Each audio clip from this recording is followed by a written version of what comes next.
right. Good morning, everyone. I am Cindy Rubin, and this is Keeping in Touch, which is a weekly series about all sorts of stuff, lactation and other stuff, and lots of interesting information and wonderful guests. And today I have with me Katie Prezas, who is, I got to get out my little bio. I did not memorize it, I have to admit. Katie is an international board certified lactation consultant, and she serves families around Chicagoland through in-home visits and telehealth. She supports new and new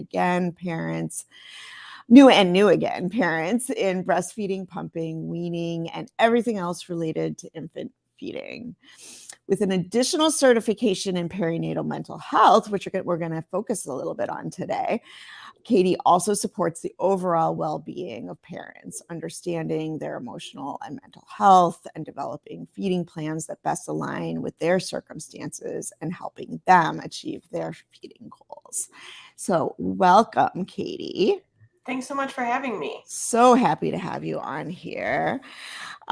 So that was a, very detailed introduction about all the little things that you do. And I am curious just to hear how you got where you are and why you're doing what you're doing.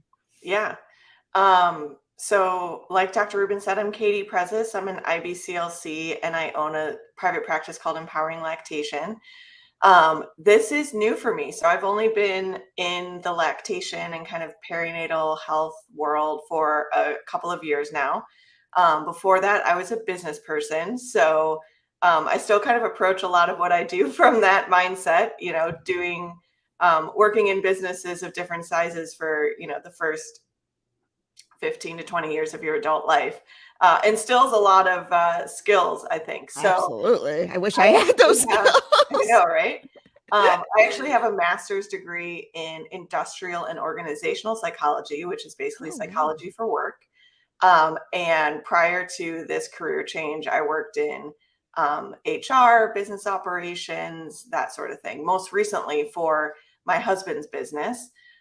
He's had a business for almost 2 decades now. And when I was pregnant with my second, I decided to join him in that business and help him with business operations, paying the bills, HR, running payroll, that sort of stuff. Everyone knows COVID hit. So I was locked down with my husband and my 2 kids, working for my husband. All there was to talk about was the pandemic and my husband's business. And I was like, I don't know what it's going to be, but I need to do something else for me. That's just for me. I had no idea what that was going to be, but one of my sisters-in-law had a baby in June 2020. And for those of you that had babies at similar times, protocols then were, if you had that baby out and you were both healthy at 24 hours, you were sent home, which is what happened with my sister-in-law. First baby got sent home at 24 hours, had no idea what she was doing in terms of breastfeeding or, all of the new mom stuff that normally you have at least 48 hours or so in the hospital to kind of get your feet underneath you. So I ended up helping her a lot figure out breastfeeding. She ended up being an exclusive pumper. So I helped her kind of through that journey and settings and pieces and all that sort of stuff. And through that experience, I kind of realized that this is what I was meant to be doing. Yeah. So I had breastfed both of my kids. I have 2 girls. They're 7 and 5 now, but I breastfed both of them till after their first birthday. I loved it, but also it was a very hard, right? It's a challenge experience. And so I started Googling what it would take to do this as a profession. And within 6 weeks, I was in school. I went to school for a year, did a clinical internship with another lactation consultant here in the Chicago area. And I originally was a CLC, so I was a certified lactation counselor. And then I got my full IBCLC credential last year. So it's been a quick couple of years here, but yeah, so now I help families all around Chicago. I do mostly home visits, but I can offer telehealth as well. And like you mentioned, Dr. Rubin, I have that perinatal mental health certification, which gives me a different kind of lens that I look at lactation through. So, yeah, tell me more about that.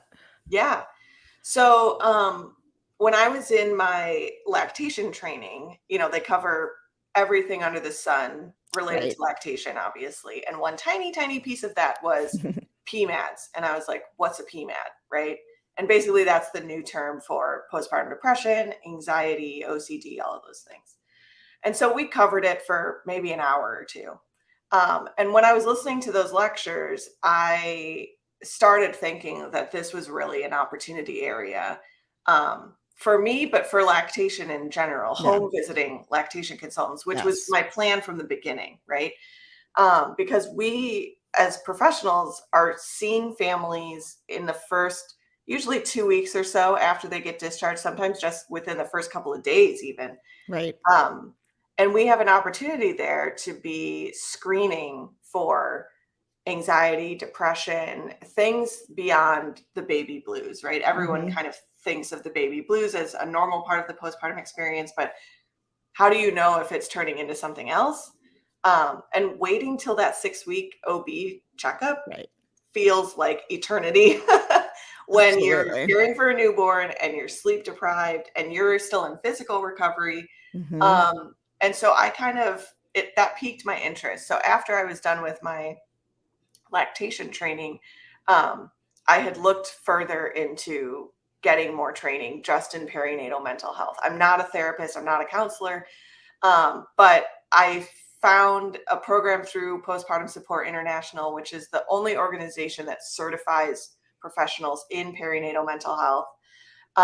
And they tailor it to different types of professionals. So they tailor it to prescribers like physicians, psychiatrists, that sort of thing, counselors and therapists, people who are doing, talk therapy and that sort of stuff, and then allied professionals. So people like us, lactation professionals, doulas, midwives, that sort of thing. So I did that training. I really enjoyed it. I felt like it was very thorough. And so I layer that into my lactation care now with my patients. Yeah, that's such an incredible asset to you and your patients. I have learned myself just how important it is I feel like I'm in my position. Yes, I'm taking care of the baby and addressing breastfeeding, but I feel like one of the most important things that I do is pick up on mental health issues. Yeah. And you're right. I mean, this is, of course, part of the system that is kind of messed up, is that people who are really, really in a vulnerable, challenging part of their life just don't see a doctor for 6 weeks. Yeah. And so luckily that is changing. I mean, now there's a recommendation for there to be a 2-week postpartum visit, I believe, but it is not yet, I think, paid for in any specific way. And so, I mean, people can't work for free. Yeah. So the whole system has to change. There's been a lot more conversation about mental health. I feel like, especially since the pandemic, when we were all very isolated, that had a big impact on a big swath of our population's mental health. But there's still a stigma, right? And so a lot of folks, you're used to getting that Edinburgh screener during pregnancy from your OB, and it's just kind of a piece of paper that they throw back into your file for the most part. And most moms, like, I don't know if they would admit this, right? But they know the right answers. They know what to put on the form to pass, right? Because especially after you have your baby, you're worried that if you admit something is wrong, right? That you're not feeling like yourself, that you're having maybe intrusive thoughts, or you're actually really depressed, right? That they're going to take your baby away, right? And that's the nuclear option. We're talking, that's way, way down the road. Lots of things need to have happened before that's going to happen. But there is still that fear that, you know, you're going to be marked in your file, and as an unsafe person. And there's so many different layers in mental health and in perinatal mental health in particular. But so much of it is very, very common, right? The prior statistics were anywhere between 1 in 5 and 1 in 7 birthing parents would be, you know, struggling with a mental health issue after delivery. Research that came out during the pandemic showed 1 in 3. So that's a lot of people who need some extra support. So in my lactation care, you know, I screen everybody. I don't use the Edinburgh because I like getting a little bit more granular. So I give a set of questions that looks not only at depression, but also at anxiety and OCD. And the reason that I did that was because I feel like, especially in lactation, in my interaction with the family, I'm going to see more of the anxiety symptoms and things like buying a scale to weigh my baby every day, or pumping so that I can measure every single ounce that the baby is getting. You know, a lot of those strategies we use to control so that we feel our baby is safer and we're doing a better job and that sort of thing. But I use that information after I screen them to develop a feeding plan that's doable for that parent in that family, right? So if they're telling me that they're really struggling, or if their screener is making it clear that there's something going on, you know, even though the letter of the law is pump or breastfeed every 2 to 3 hours, like, I might have to give this parent permission to, like, let's try every 4 hours, right? Because I need you to be able to sleep. And that's going to improve your mood, right? I need to have the partner offering a bottle once or twice a day so that you can get rest. And so some of the pressure is off of you, that sort of thing. So I use that information to be more flexible in my feeding plan so that it feels like it's manageable for them, right? And I always tell my patients, I'm not the one that's going to have to do the work after I leave. It's you. So you need to tell me what's doable for you and what sounds like too much. And then we're going to make adjustments. Right. Yeah. So important. And I feel like, you know, we're in this kind of culture where moms are supposed to be doing everything, and they have so much pressure on them, and they are so exhausted, and it's impossible to do everything. And so you have to weigh those risks and benefits and your own personal priorities. And it's different for everyone. I had a patient a while back who, you know, was similarly thinking that they weren't going to do kind of the standard exclusive nursing, but they were afraid to tell me because they thought that, you know, well, she's a breastfeeding doctor and she's gonna just think that that's what I should do. And I said, oh my gosh, no, I'm here to help you do what works for you. And if that's completely formula, that's fine too. And, you know, I hope that people can hear that we, though, yes, we are trained in a way that can help you to reach whatever breastfeeding goals you may have. Those don't have to be, we just want you and your baby to have a good relationship. And a good relationship with eating too. I mean, there's implications for the future for your child. If they have an anxious mom and a lot of stress over eating. I think that happened with me and my kiddo, because I was having a lot of plugged ducts, and now I would know what to have done with that, but I wasn't doing all the right things. And one of the things that I feel like I did was I was almost like making her eat more than she needed to eat, because I felt like, you know, she hasn't gotten that plug out, so she needs to eat more and more frequently. And she was a pretty good sport at the time, but I do wonder how much that has affected her. So, and I think, you know, what's interesting about what you said is that postpartum mental health can look very different than other types of mental health issues. Like, who would think that just having a scale could be an indicator, but it could be. Yeah. Yeah.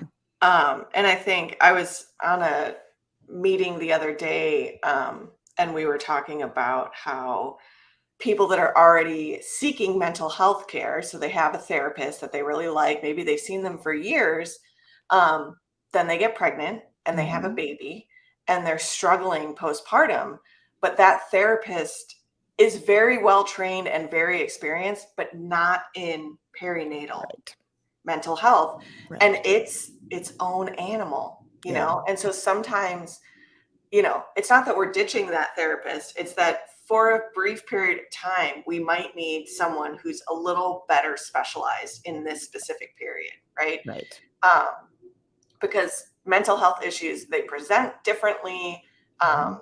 There's different types of symptoms that you're going to look for, or different ways that these symptoms are going to manifest in a mom's everyday life, that sort of thing. Right.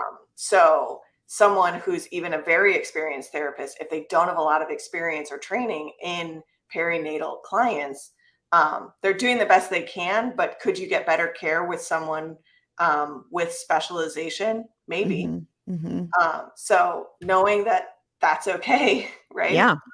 Yeah. Um, One thing you were talking about, people don't want to tell you that, like, this is too much for me, or I kind of want to stop, or whatever. Mhm. I Mhm. oftentimes have conversations with my clients about just adjusting expectations, right? Mhm.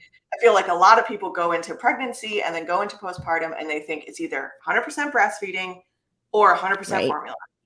Right. It's one or the other. And I'm like, there are Right. so many shades of gray in between Mhm. those two. And Mhm. you get to define your success, right? Even though Yep. your neighbor Yep. or your sister or your girlfriend did one thing, doesn't mean that's what you have to do, or that that's what you can do, right? Right. Everyone's anatomy is different. Everyone's postpartum experience, birth, delivery are different. Everyone's baby is different, Right. temperament and oral anatomy and all of that sort of stuff. So you can't compare apples to apples. And if that means 75% breast milk and 25% formula, that's okay, Yeah. you know? Yeah. Yeah. But people have a hard time hearing that and accepting that, Yeah. just because, like you said, right, all the pressure that we're under to do everything. Yeah. So, Yeah. And it's a pressure that I think we put on ourselves. And, it's really, yeah, it's hard. And so thankfully there are people out there who do specialize in that. And I think that that's a really good point because I think people don't realize that there are specialists, in mental health, both therapists as well yeah. as psychiatrists, Hmm.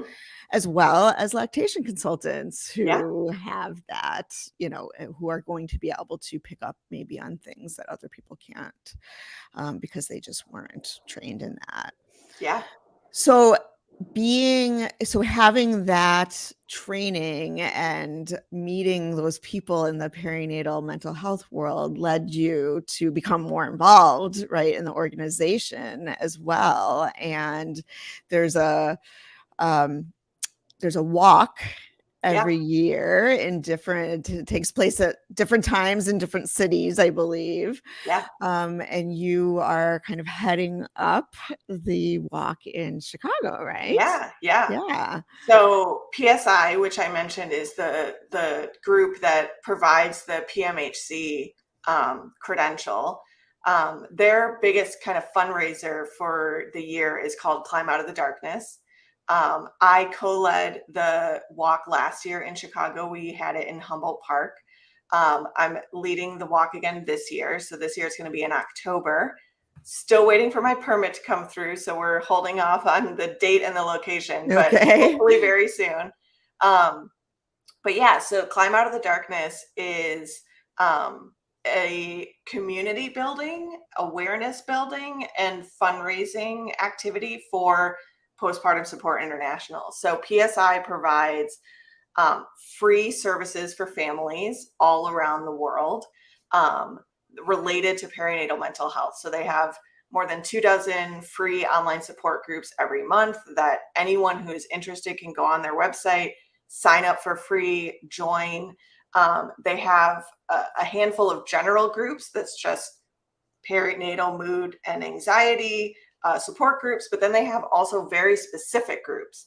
So they have groups by ethnicity. So they have a Black moms group, Hispanic, East Asian. They have NICU parents. They have termination for medical reasons, bunch of loss groups. So pregnancy after loss, all of those sorts of things. They have ones for parents of a little bit older kiddos, so like a 1 to 4 age group. They also have a warm line. They have a hotline. They have coordinators in every state. So if you were a mom who is struggling, you could get in contact with the coordinator in your state, and she can help you find a therapist or other resources in your local area for getting some support. So what the Climb does is help raise money and raise awareness of PSI and the services that they offer, but it's also meant to serve as a community builder. So to be in a space with other parents who maybe are struggling or are survivors of perinatal mood and anxiety disorders and maybe are a little bit further in their journey now than some of the other parents who maybe just gave birth or have a newborn, that sort of thing. So this year, our event is going to focus more on community building. So opportunities to share your stories, that sort of thing. So it's going to be great. So if you don't already follow us or know about us, you can find Climb Out Chicago on Instagram or on Facebook. You can sign up to join our team. You can fundraise for us. It is not a requirement. So you can join the event, join the team without doing any fundraising. If you want to fundraise, great.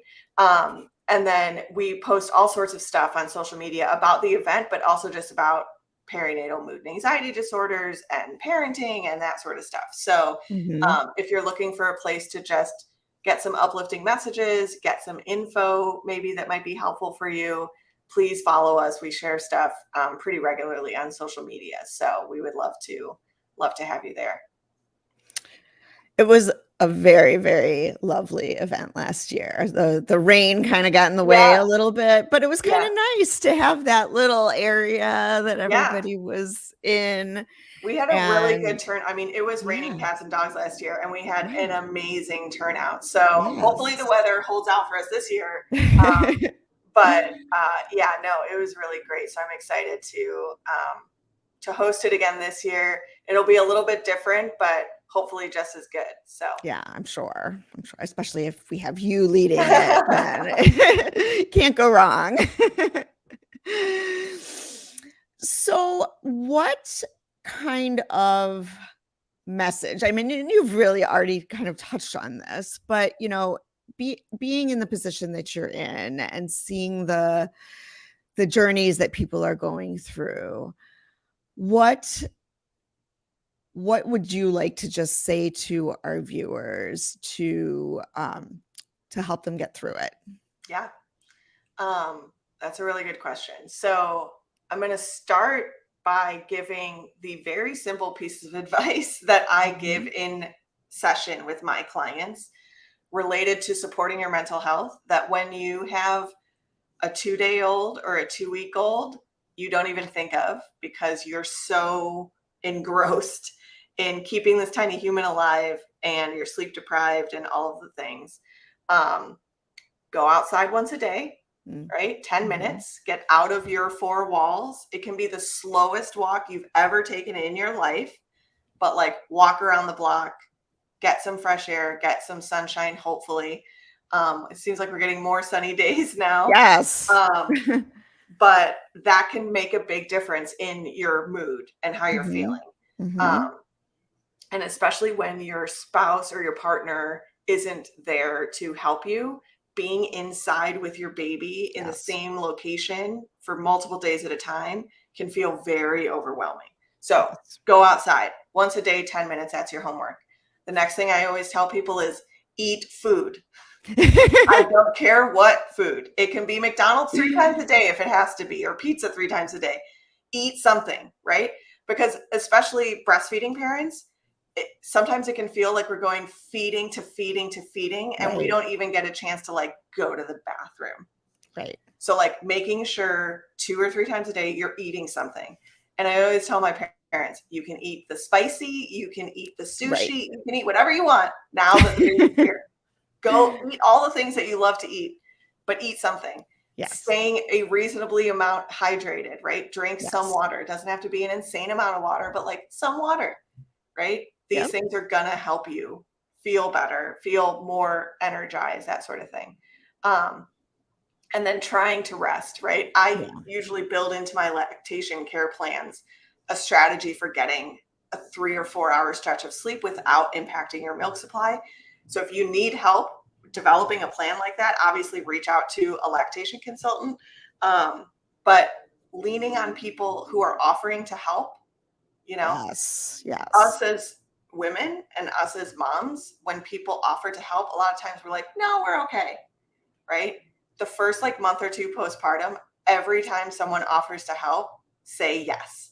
Even if that's bring me a pizza, or can you wash the dishes in the sink for me, right? Accept the help. And that can sometimes be one of the hardest things to do, because we feel like you said, we have to do everything, right? Yep. But I think a broader message is that this time is temporary, right? The feelings that you have in those first 2 to 4 weeks postpartum typically pass, but it is very overwhelming. It's very overwhelming. And that is normal and common, and yet nobody talks about it, right?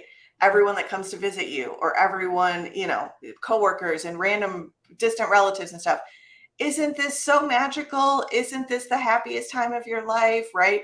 And when you get those messages all the time, and maybe you are feeling like a little depressed or a little anxious, worried, overwhelmed, you're like, every time you hear that, you're like, it must be me, because everyone is saying this is supposed to be great.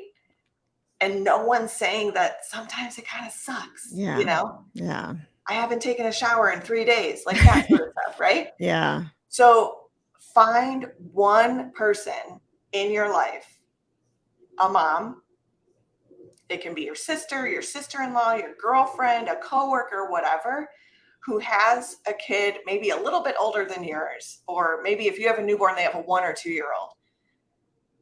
And just, if you drop a seed of like, this is kind of hard, right? I guarantee you the floodgates are going to open of like, girl, yes, I've been there. It's so hard, but I promise you it gets better. I had someone like that for me in my life that was like, listen, this is really hard. And if you need to text someone at 2:00 in the morning, I'm not going to answer, but you can text me and I'll answer when I wake up, because my kids aren't newborns anymore. But it's really hard, right? And that's okay. And if you're struggling and you feel like you maybe had the baby blues and it's not kind of wearing off by that 2-week mark or so, ask for help, right? Or go to the PSI website, join a support group, even just follow them on social media, right? Sometimes they'll have like tips or symptoms or signs, risk factors, that sort of thing, just so that you can know that you're not alone, and you can access resources if you want to. Yes. That's so wise. And it's really, really, like, there are so many more resources out there now. And I think it's just getting over that hump.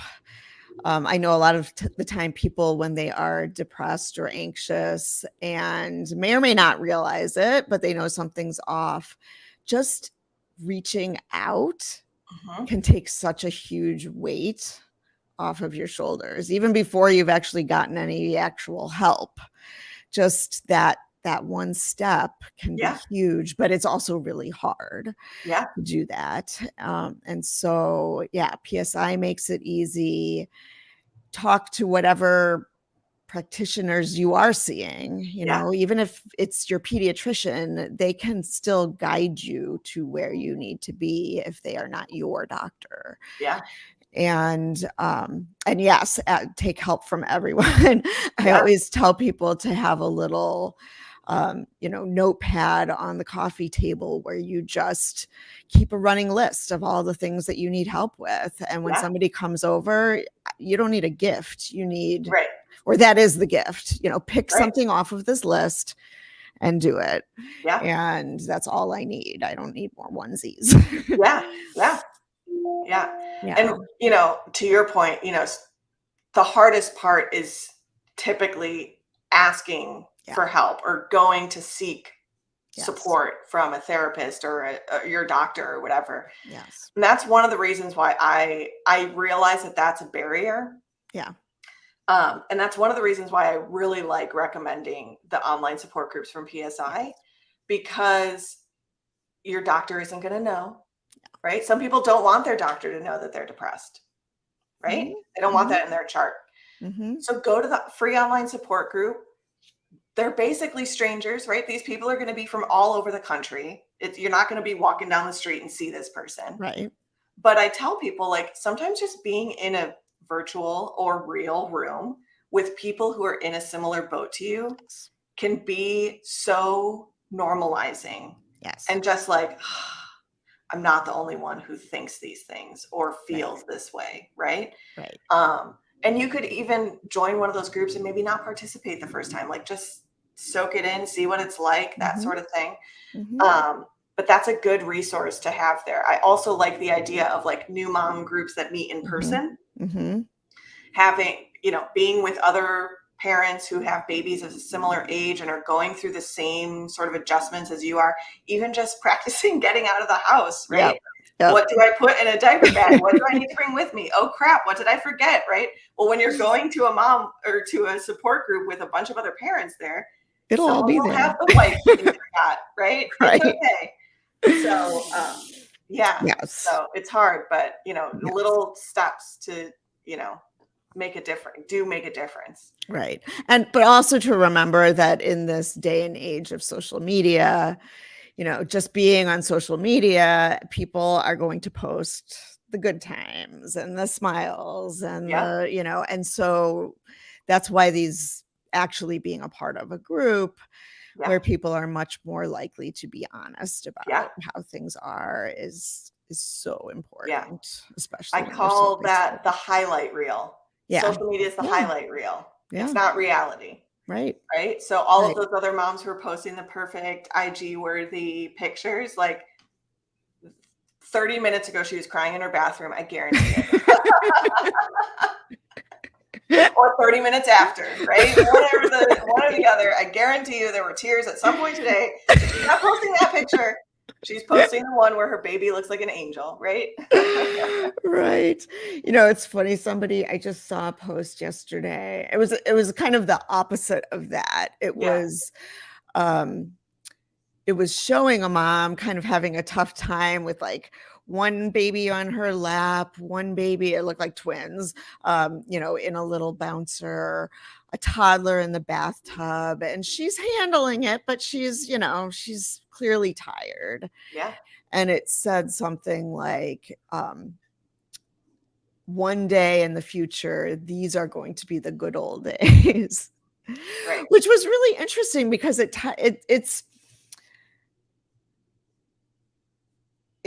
almost sends the wrong message, you know. I mean, I know, you know, people will say like, oh, these, you know, these are the best times with the baby. Enjoy every moment. Right. And, you know, they're not all going to be enjoyable. And that's okay. And it's okay to feel overwhelmed, but it's okay to get help too. Yeah. Well, this is fantastic. I am so glad that you were able to come on here and impart all of these words of wisdom. And I want people to know where they can find you if they are seeking some help with any of these things. Yeah, for sure.